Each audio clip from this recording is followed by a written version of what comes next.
Hello, friend. Surprise! Hello friend, welcome back to my channel. স্রোত হঠাৎই ঘুম থেকে উঠে পড়ে স্বপ্ন দেখতে দেখতে। তখন রায় বলে, কী রে তুই ঘুম থেকে উঠে পড়লি? বলছে, আমার তো ঘুমাতে স্রোতে ঘুমতে শান্তি দিচ্ছে না। বলছে, কে? বলছে, আমার স্যার। স্যার। তারপরে সকাল হয়ে যায়। অন্যদিকে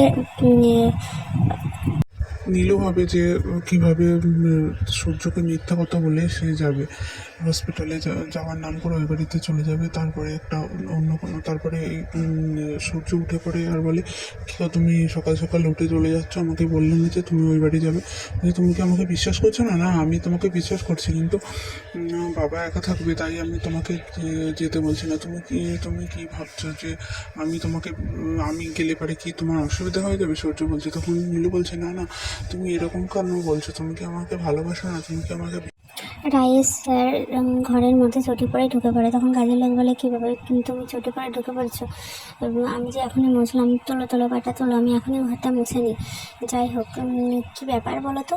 তুমি আজকে সকাল সকাল এত বাজার করে নিয়ে এসছো, আমি কিন্তু এত রান্না করতে পারবো না। প্রতিদিনের মতো দুধ ভাত রান্না করতে বলি। না, তোমাকে রান্না করতে হবে না, তো অন্য একজন আসবে রান্না করতে। বলি, দুদিনের মধ্যে তুমি ওকে চিনে গেলে, কী ব্যাপার? অন্যদিকে স্যার ভাবতে থাকে রায়কে নিয়ে, আর ভাবে, আমি কি তবে রায়কে ভালোবেসে ফেলেছি? কেন উনি আমার মন থেকে যাচ্ছে না? নানান কথা চিন্তা করতে থাকে। আর ওরকম বিষয়ে চিন্তা করতে করতেই অন্যদিকে রায় বাড়ি থেকে বেরোনোর জন্য ওর মা তুমুল অশান্তি শুরু করে দেয়। কেন তুই ছুটির দিনে বাইরে যাবি? ছুটির দিনের কাজটা কে করবে?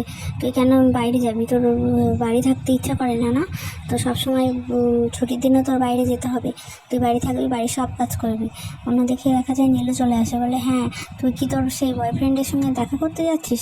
তার সঙ্গে তুই প্রেম করিস? বলছে, তুই এক নীলুর বৌদি চলে এসে বলে, তুমি ফ্যানের নিচে বসো। নীলুর বোন স্রোত তখন বলে, তুই একদম নিজের অধিকারের সীমা পাড়িয়ে যাবি না। কেন তুই সবসময় দিদি ভাইকে অপমান করিস?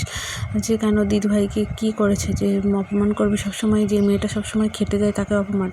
আর অন্যদিকে স্যার ও কথা চিন্তা করতে করতে এসএমএস করে আর বলে যে, তুমি এখনই চলে আসো, কি আমি ব্রেকফাস্ট করিনি, আমি ব্রেকফাস্ট করার জন্য কিন্তু বসে আছি। আর রায় তখন ভাবে, আমি কীভাবে যাব, কীভাবে বেরোবো বাড়ি থেকে?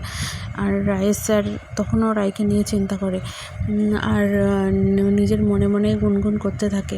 গুনগুন করে গান করতে করতে রায়ের কথা চিন্তা করে, যে ভাবে যে তাকে ভালোই বেসে ফেলেছে হয়তো। পরবর্তী দেখার জন্য আমার চ্যানেলটিকে লাইক আর সাবস্ক্রাইব করে দেবেন। নমস্কার।